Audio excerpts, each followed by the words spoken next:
नहमदुहु व नसल्ली अला रसूलिहिल करीम अम्मा बाद फ़अऊज़ु बिल्लाहि मिनश शैतानिर रजीम बिस्मिल्लाहिर रहमानिर रहीम। रोशन रास्ते की मुतराशी तमाम लोगों को अस्सलाम वालेकुम। आज हम बात करेंगे हज़रत इमाम आज़म अबू हनीफ़ा रहिमहुल्लाह की उन वसीयतों पर जो आपने अपने शागिर्द इमाम अबू यूसुफ को की थी। मनकूल है कि हज़रत इमाम आज़म अबू हनीफ़ा ने अपने शागिर्द इमाम अबू यूसुफ के बारे में महसूस फरमा लिया कि रुश्द व हदायत से अल्लाह ताला ने उनको नवाज दिया है और उनके इखलाक और सीरत बेहतरीन है और वो इल्म पर पूरी तवज्जो देते हैं, तो इनको खुसूसी नसीहतें फरमाते हुए इरशाद फरमाया। आपने उनको जो पहली नसीहत फरमाई, आपने फरमाया अवाम के सामने ना हंसो ना मुस्कुराओ। फिर आपने फरमाया बाजारों में ना जाओ।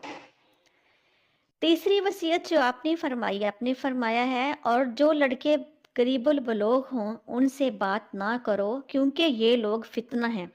हाँ, छोटे बच्चों से बात करने और उनके सर पर हाथ फेरने में कोई मुजायका नहीं। फिर आपने फरमाया कि रास्तों में मत बैठना, अगर तुमको इसकी ज़रूरत हो यानी कि घर के अलावा किसी जगह बैठने की ज़रूरत हो तो मस्जिद में बैठ जाना। फिर आपने फरमाया कि दुकानों पर मत बैठना। छठी वसीयत आपने की कि बाजारों में और मस्जिदों में मत खाना। सातवीं वसीयत की रिबाज के कपड़े, जेवर, रेशम के अनवाओ इकसाम इस्तेमाल ना करना क्योंकि इनका इस्तेमाल तुमको तकब्बुर में डाल देगा। आठवीं वसीयत आपने की कि पहले इल्म तलब करो, इसके बाद हलाल माल जमा करो, उसके बाद शादी करो। क्योंकि अगर तहसील इल्म के ज़माने में माल तलब करने में लग गए तो तलबे इल्म से आजिज हो जाओगे और माल तुमको लौंडी गुलाम खरीदने की दावत देगा और तुम दुनिया में लग जाओगे। नेज़ इस बात से भी परहेज़ करो कि तहसील इल्म से पहले औरतों में मशगूल हो जाओ, और अगर ऐसा करोगे तो तुम्हारा वक्त ज़ाया होगा और बच्चों की बहुत सारी जिम्मेदारियां जमा हो जाएंगी और अहलो अयाल की कसरत होगी।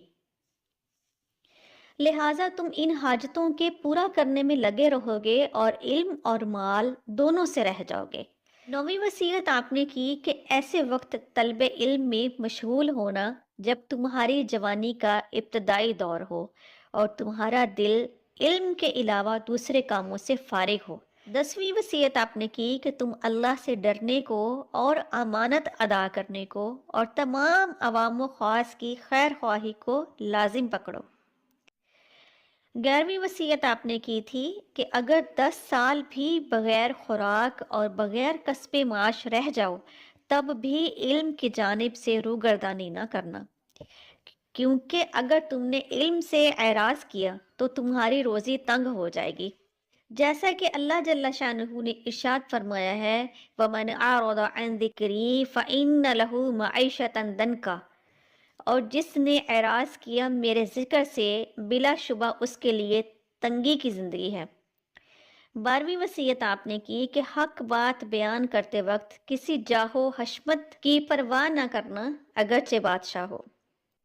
13वीं वसीयत आपने की कि ज्यादा हंसने से परहेज करना क्योंकि ये दिल को मुर्दा कर देता है। 14वीं वसीयत आपने की कि अपने कामों में सुकूनो इत्मीनान इख्तियार करना और अपने कामों में जल्दी मत करना। 15वीं वसीयत आपने की कि जब तुम गुफ्तगू करो तो चीखो पुकार ज्यादा ना करो और अपनी आवाज बुलंद ना करो।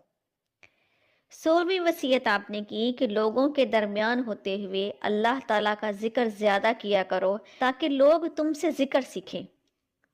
17वीं वसीयत आपने की कि अपने नफ्स की निगरानी करो ताकि वह गुनाहों और लायानी कामों में मशगूल ना हो जाए। 18वीं वसीयत आपने की कि मौत को याद करो और उस्तादों के लिए और उन सब के लिए मग़फ़िरत की दुआ करो जिनसे तुमने दीन हासिल किया है। 19वीं वसीयत आपने की कि हमेशा कुरान करीम की तिलावत करते रहना। 20वीं वसीयत आपने की कि जब मुअज्जिन अजान दे तो मस्जिद में दाखिल होने के लिए तैयार हो जाओ ताकि आवाम तुमसे पहले ना पहुंच जाए। 21ویں وصیت آپ نے اپنے شاگرد کو یہ کی تھی کہ تمام حالات میں سفید کپڑے پہنو۔ 22ویں وصیت آپ نے کی کہ جب راستہ چلو تو دائیں بائیں نہ دیکھو بلکہ نظر ہمیشہ زمین کی طرف رکھو۔ 23ویں اور آخری وصیت آپ نے اپنے شاگرد کو یہ کی کہ عوامی تفریح گاہوں میں مت جانا۔ اللہ تعالیٰ سے دعا ہے کہ ان تمام وصیتوں پر ہمیں بھی عمل کرنے کی توفیق عطا فرمائے۔ وآخر دعوانا ان الحمد للہ رب العالمین۔